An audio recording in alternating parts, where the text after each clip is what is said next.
Sir Naga Chaitanya గారికి and శోభిత గారికి వీళ్ళిద్దరికి కూడా ఇవాళ అఫీషియల్‌గా ఎంగేజ్‌మెంట్ జరిగింది సార్. అయితే వీళ్ళిద్దరి మధ్య ఒక రిలేషన్‌షిప్ ఉంది అని చెప్పేసి ఎప్పటినుంచో కూడా రూమర్స్ స్ప్రెడ్ అయ్యాయి. సోషల్ మీడియాలో చాలా ప్రచారం కూడా జరిగింది. అప్పుడు వాళ్ళ వైపు నుంచి ఖండిస్తూ వచ్చారు. కానీ ఇవాళ నాగార్జున గారు ఇంతకుముందు పోస్ట్ చేశారు. ఇద్దరికి ఎంగేజ్‌మెంట్ జరిగింది అని చెప్పేసి. అయితే ఇక్కడి వరకు ఓకే సార్. ఇప్పుడు సమంత గారిని ఇందులోకి ఇన్వాల్వ్ చేస్తూ సోషల్ మీడియాలో ప్రచారం మాట్లాడుతున్నారు సార్. అంటే వీళ్ళిద్దరి మధ్య విడాకులు జరిగినప్పుడు సమంత గారిని ఎక్కువగా టార్గెట్ చేశారు. సమంత గారి పైన విమర్శలు చేశారు. మేబీ ఈ రిలేషన్‌షిప్ కారణంగానే సమంత గారు విడాకులు తీసుకున్నారేమో, ఆ వైపు నుంచి ఆలోచించలేదు. నాగ చైతన్య గారిని ఒక్క మాట కూడా అనలేదని చెప్పి సమంత గారి అభిమానులైతే ఈ విధంగా ఆవేదన వ్యక్తం చేయడం మనం చూస్తున్నాం సార్. మరి దీనిపైన మీ విశ్లేషణ ఏంటి సార్? అంటే విడిపోయిన తర్వాత చాలా కొద్ది రోజుల్లోనే శోభిత నాగ చైతన్య కలిసి కనిపిస్తున్నారు తరచూ అని చెప్పి వార్తలు వచ్చినాయి చాలా స్పష్టంగా. అడవి శేష్ నటించినటువంటి ఒక సినిమాకి సంబంధించి ఆవిడ షూట్లో పాల్గొంటున్నటువంటి సందర్భంలో నాగ చైతన్య ఆ ఏరియాలో తచ్చాడటము, దానికి సంబంధించిన ఫొటోస్ బయటకు వచ్చినాయి. అలా మొదలైంది. అప్పటికింకా నాగ చైతన్య సమంత డివోర్స్ వ్యవహారం మీద ఇంకా ప్రపంచం మాట్లాడుకుంటున్న సందర్భం. ఒకవేళ వీళ్ళిద్దరి మధ్య ఏదైనా రిలేషన్ ఉండి అది ఈ డిస్ప్యూట్కి కారణమా దాకా చర్చలు జరిగినాయి ఆ టైంలో. అయితే వాళ్ళ విడిపోవడానికి సంబంధించి నాగ చైతన్య ఎక్కడా కూడా ఒక్క మాట మాట్లాడలేదు. ఇది కారణమని కానీ, లేకపోతే సమంతతో ఈ ప్రాబ్లం ఉందని కానీ, తమ మధ్య రిలేషన్ ఏర్పడటానికి విడిపోవడానికి దారితీసినటువంటి పరిస్థితులు ఇవి అని కానీ ఎక్కడా తను రివీల్ చేయలేదు. ఎక్కడైనా మాట్లాడాల్సిన సందర్భం వచ్చినప్పుడు కూడా దాటేసే వెళ్ళిపోయాడు తప్ప ఎటువంటి వివాదాస్పద వ్యాఖ్య చేయటం అనేది జరగలేదు తన వైపు నుంచి. ఆ మేరకు తను సెక్యూర్డ్గానే ఉన్నాడు. అయితే 4 గోడల మధ్య ఏమైనా జరిగి ఉండొచ్చు. ఒకటి, తను 2-3 సందర్భాల్లో సమంత ఓపెన్ అయింది. అంటే ప్రధానంగా అక్కినేని కుటుంబ గౌరవం, ప్రతిష్ట, దాన్ని కాపాడాల్సిన బాధ్యత నీ మీద కూడా ఉంది. తను సినిమాల్లో నటించేది, ఆ సందర్భంలో జరిగేటువంటి కొన్ని, తను స్క్రీన్ మీద కనిపించేటువంటి కొన్ని సన్నివేశాలు ఇవి కొంత ఇబ్బందికరంగా ఉన్నాయి అనేది ఒక ఎలిగేషన్ ఫ్యామిలీ వైపు నుంచి ఉందని. అంటే కుటుంబము, గౌరవము అనేటువంటి బౌండరీస్లో తన వ్యక్తిగత స్వేచ్ఛని బంధించేటువంటి ప్రయత్నం ఒకటి జరిగింది అక్కడ. అది తన్ని భయపెట్టింది. ఆ భయంలో నుంచి తన్ని తాను కాపాడుకోవడం కోసం బయటకు వచ్చినట్టుగా ఆవిడ ఒక మేరకు ఎస్టాబ్లిష్ చేసింది. ఓకే. ఆ ఎస్టాబ్లిష్మెంట్లో కొంత వాస్తవం ఉండే అవకాశం ఉంది. అంతకుమించి ఆవిడ కూడా పెద్దగా కామెంట్స్ చేసింది ఏం లేదు. తర్వాత ఒక సందర్భంలో ఈ కరణ్ జోహార్తో జరిపినటువంటి ఒక డిస్కషన్లో ఒక మాట ఉంది ఆవిడ. అంటే మా ఇద్దరిని ఒక చోట ఉంచితే ఆ గదిలో ఎటువంటి వెపన్స్ లేకుండా చూసుకోవాల్సిన బాధ్యత మీదే అంది. అంటే ఆ లెవెల్ డిస్టర్బెన్సెస్ ఉన్నాయి మా మధ్య అనేది ఎస్టాబ్లిష్ చేయదలుచుకుంది ఆవిడ. ఆ డిస్టర్బెన్సెస్ అభిప్రాయాలకు సంబంధించి, వాళ్ళ బిహేవియర్కి సంబంధించి, వాళ్ళ పర్సెప్షన్కి సంబంధించి అయి ఉండొచ్చు. అంటే ఆ అమ్మాయి ప్రపంచాన్ని ఒకలా అర్థం చేసుకుని ఒకలా వ్యవహరిస్తూ ఉంది అప్పటికే. ఇతనికి ఒక అవగాహన ఉంది ప్రపంచం గురించి, ఇతను ఒక స్టైల్లో దాంతో కమ్యూనికేట్ అయి ఉన్నాడు. వీళ్ళు కామన్ ఏరియాలో కలిసి ఉన్నప్పుడు ఒకరి అభిప్రాయాలను ఒకరు గౌరవించుకోవటం అయినా జరగాలి, లేదు ఒకరి అభిప్రాయాలకు ఒకరు సరెండర్ అవ్వటం అన్నా జరగాలి. స్నేహం చచ్చిపోయేది అక్కడే. ఇద్దరు మనుషుల మధ్య స్నేహం ఒక రిలేషన్ అనేటువంటి బుల్డోజర్ కింద పడి చచ్చిపోతుంది.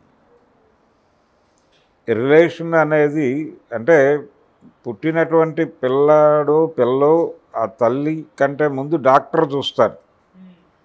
ఆ డాక్టర్తో ఒక స్నేహం వస్తుంది, ఆ తర్వాత మదర్తో స్నేహం వస్తుంది, తర్వాత ఫాదర్తో స్నేహం వస్తుంది. అయితే ఈ స్నేహం ఎక్కువ రోజులు కొనసాగకపోవడానికి కారణం ఏంటంటే మేము తల్లిదండ్రులం అని క్లెయిమ్ చేసుకోవడం మొదలవుతుంది. మొదలైనప్పుడు పిల్లలు వాళ్ళకి సరెండర్ అవ్వాలి, లేదంటే తిరగబడాలి. అటువంటి ఒక జంక్షన్లోకి తీసుకెళ్ళిపోతుంది రిలేషన్ అనేది. అలాగే ప్రేమికులుగా వీళ్ళిద్దరూ కలిసి ఉన్నప్పుడు నో ప్రాబ్లం. ఎప్పుడైతే భార్యాభర్తలు అయ్యారో వీళ్ళ మధ్య భార్యాభర్తలు అనేటువంటి ఒక రిలేషన్ ఎంటర్ అయిపోయి ఆ స్నేహాన్ని చంపేస్తుంది. ఆ స్నేహాన్ని చంపేసిన తర్వాత కండిషన్నే అమ్మాయి చెప్పింది. కాబట్టి ఆ డిస్టర్బెన్సెస్ ఏవో ఉన్నాయి వాళ్ళ మధ్య. సైద్ధాంతిక పరమైన విభేదాలతో విడిపోయారు. కమ్యూనిస్టు భాషలో చెప్పాలంటే విడిపోయిన తర్వాత తను చాలా వ్యూహాత్మకంగానే ఎక్కడా దాన్ని ప్రస్తావన చేయలే. ఆ ప్రస్తావన చేయకపోవడం వెనకాల నాగార్జున గారి ఫీడ్బ్యాక్ ఉండొచ్చు. ఏదేమైనప్పటికీ అది ముగిసిన చరిత్ర. ఈరోజు కొత్తగా మళ్ళీ జీవితం ఇంకొక వివాహ బంధంలోకి ఎంటర్ అయ్యాడు ఆయన నాగ చైతన్య. ఒక భారీ పాన్ ఇండియా ప్రాజెక్ట్ చేస్తున్నాడు తను. ఆ భారీ ప్రాజెక్టు అల్లు అరవింద్ గారి చేతుల మీదుగా నడుస్తుంది, తండేల్ అనే పేరుతో. దాని మీద చాలా కాన్ఫిడెన్స్తో ఉన్నాడు అరవింద్ గారు. ఇప్పుడు ఈ అమ్మాయి ప్రవేశించింది, శోభిత ధూళిపాల. తను ఇంతకుముందు చాలా సినిమాల్లో మనం చూసాం, అలాగే యాడ్స్లో కనిపించింది. తను మాన్యవర్ యాడ్లో రామ్ చరణ్ జోడీగా కనిపించింది. ఫైనల్గా అంటే వీళ్ళిద్దరి మధ్య ఏదో ఉంది అనే ప్రచారం ఇప్పుడు వాస్తవ రూపం దాల్చింది. నిజానికి ఏం మాయ చేసావే టైంలో కూడా వాళ్ళిద్దరి మధ్య ఏదో ఉందని ఓ ప్రచారం నడిచింది చాలా రోజులు. ఫైనల్గా అది ఒక నిశ్చితార్థానికంటే ముందు సమంత గారిని హిందూ మతంలోకి అడాప్ట్ చేయటం కోసం ఒక క్రతువు నిర్వహించారు నాగార్జున కుటుంబం. ఆ ఫోటోలు లీక్ అయి ముందు ఏదో జరుగుతోంది అనే దానికి లీడ్ ఆ ఫోటోలు. దాని మీద విమర్శలు కూడా వచ్చినాయి ఆ టైంలో. అంటే తను క్రైస్తవం, ఆ అమ్మాయిని తీసుకోవడానికి ముందు ఒక చిన్న ప్రక్షాళన లాంటిది ఏదో చేయించారు వీళ్ళు. ఏమిటి గోళ? అక్కినే నాగేశ్వరరావు గారు నేను నాస్తికుడిని చెప్పుకునేవాడు, వారు నాస్తికులని చెప్పుకునేవారు. ఈ పూజలు ఏమిటి, ఈ క్రతువులు ఏమిటి అని చెప్పి చాలా క్రిటిసిజం వచ్చింది ఆ టైంలో. వాళ్ళు అవన్నీ పెద్ద పట్టించుకోలేదు, వాళ్ళ దూరంలో వాళ్ళు వెళ్ళిపోయారు. ఫైనల్గా పెళ్ళి అయిపోయింది, విడిపోయారు. ఇప్పుడు మళ్ళీ కొత్తగా పెళ్లి చేసుకున్నారు. ఈ కొత్త జంట అంటే వివాహము అనే దానిలో ఎంతకాలం అయితే ప్రజాస్వామ్యం ఉంటుందో అంతకాలం ఆ రిలేషన్ బతుకుతుంది. ఎప్పుడైతే ఒకళ్ళ అభిప్రాయాలని ఒకళ్ళు బుల్డోజ్ చేసుకోవడం ప్రారంభిస్తారో అక్కడ ఇబ్బందులు మొదలవుతాయి. ఓకే. అందుకని ఆ పెళ్ళి ఏదో అయింది కాబట్టి ఈ పెళ్ళి ఏదో అవుతుంది అనుకోనక్కర్లేదు. వీళ్ళ అభిప్రాయాలు అంటే చాలా ట్రావెల్ ఉంది వీళ్ళ మధ్య. క్షుణ్ణంగా మాట్లాడుకుని గత అనుభవాల రీత్యా కామన్ ఏరియా ఎంత ఉంది అనేది కొలుచుకుని ఆ మేరకు ఈ వివాహానికి ముందుకి అడిగేసి ఉంటారు. లేకపోతే అక్కడే ఆ రిలేషన్ క్లోజ్ అయి ఉండేది. వివాహం దాకా వచ్చిందంటే డెఫినెట్గా వాళ్ళు చాలా థరవ్ డిస్కషన్ జరిపే వచ్చుంటారు. పైగా కుటుంబ గౌరవము, ప్రతిష్ట లాంటి ఆలోచనలు కూడా ఉన్నాయి కాబట్టి దాన్ని నిలబెట్టేటువంటి కోడలుగా శోభిత డెఫినెట్గా నాగార్జున అలాగే అక్కినేని కుటుంబం. ఇంకోవైపు ఇంకో ఫ్యామిలీ ఉంది దీనికి, రామానాయుడు గారి కుటుంబం. వెంకీ మామ ఉన్నాడు అక్కడ. కాబట్టి రెండు బిగ్ ఫ్యామిలీస్ ఉన్నాయి. సినిమా పరిశ్రమకి రెండు వైపులా రెండు బిగ్ ఫ్యామిలీస్ మధ్యలో నాగ చైతన్య భార్యగా ఇప్పుడు శోభిత.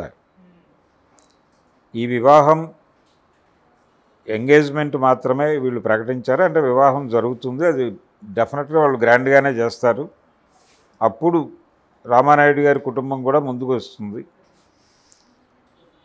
అవతల వైపు అంటే ఇప్పుడు సమంతని పట్టుకురావటం ఈ సందర్భంగా పూర్తి అప్రస్తుతమే. ఏ విధంగా చూసినా తన ప్రస్తావన చేయక్కర్లేదు. అంటే కొంతమంది మాట్లాడుతున్నారు, అంటే అసలు ఈ గొడవైనా వీళ్ళ మధ్య రిలేషనే ఆ రిలేషన్ని దెబ్బకొట్టిందా అనే కోణంలో ఒక చర్చ జరుగుతోంది. అలాంటిది అయి ఉండే అవకాశాలు లేవు. అంటే ఉన్నా పెద్ద అది పట్టించుకోవాల్సిన విషయమే కాదు. ఎందుకంటే వాళ్ళిద్దరూ కలిసి ఉన్నప్పటికీ ఈ రిలేషన్ పూర్తిగా నాగచైతన్య వ్యక్తిగతంగానే భావించాల్సి ఉంటుంది. అందుకని ఈ ఇష్యూ కాదు, వాళ్ళకి ఇంతకంటే లార్జర్ ఇష్యూస్ ఉండుండొచ్చు. అంటే విడిపోయే నిర్ణయం దాకా వెళ్ళారంటే పెద్ద ఇష్యూస్ ఉంటాయి వాళ్ళ మధ్య. అలా విడిపోయారు, అయిపోయింది, ఆ స్టోరీ ముగిసింది. ఇంకా దాని గురించి చర్చ చేయటం, ఇప్పుడు ఆ అమ్మాయిని తీసుకొచ్చి మాట్లాడించటం, తను ఇన్వాల్వ్ చేయటం అనేది కరెక్ట్ కాదు. పైగా తను వేరే ఇతర సమస్యల్లో ఉంది, తిరిగి స్క్రీన్ మీదకి వచ్చేటువంటి ప్రయత్నాల్లో ఉంది. రీఎంట్రీ కోసం ఒక ప్రోగ్రామ్ డిజైన్ చేసుకుంటోంది తను. అది సక్సెస్ఫుల్గా నడవాలనేది అనుకుందాం. తర్వాత తను రికవర్ అయ్యి రీలాంచ్ అయిన తర్వాత నాగచైతన్యతో కూడా సినిమా చేయొచ్చు. అప్పుడు పెద్ద ఎవరు దీని మీద డిస్కషన్ చేసే అవకాశం కూడా ఉండదు. పూర్తి స్థాయి 100% వ్యతిరేకత ఉన్నట్టుగా ఆవిడ ఎక్కడా మాట్లాడలేదు. కొన్ని బౌండరీస్ ఏవో పెట్టే ప్రయత్నం జరిగింది నా మీద. దాన్ని నుంచి నేను నా పర్సనల్ లైఫ్ను కోల్పోతానేమో అనే భయం వేసి బయటకు వచ్చాను అన్నదే ఎస్టాబ్లిష్ చేసే ప్రయత్నం చేసింది. అది కూడా పూర్తిగా చెప్పలేదు. తను మాట్లాడిన రకరకాల మాటల్లో నుంచి ఈ అభిప్రాయాన్ని డిరైవ్ చేశారు.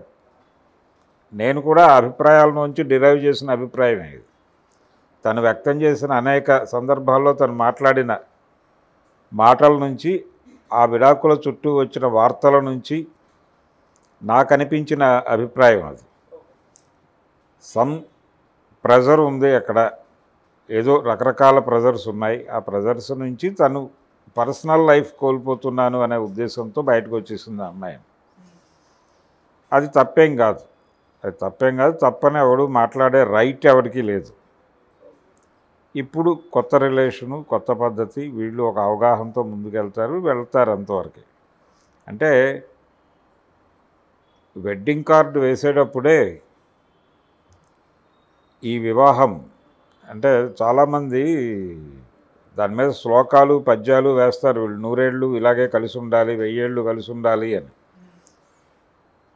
దానికంటే కూడా విడిపోయే హక్కు రిజర్వ్ చేస్తూ ఈ జంటను కలిపి ఉంచుతున్నామని ఒక వాక్యం పెడితే మంచిది. అలాంటి డిజైన్ మనకి ఇంకా రాలేదు, అంత డెమోక్రసీ రాలేదు మనకి. వస్తే బాగుంటుందని ఒక ఆశ. అలా ఈ రోజున మొత్తానికి నాగార్జున గారి ఇంట్లో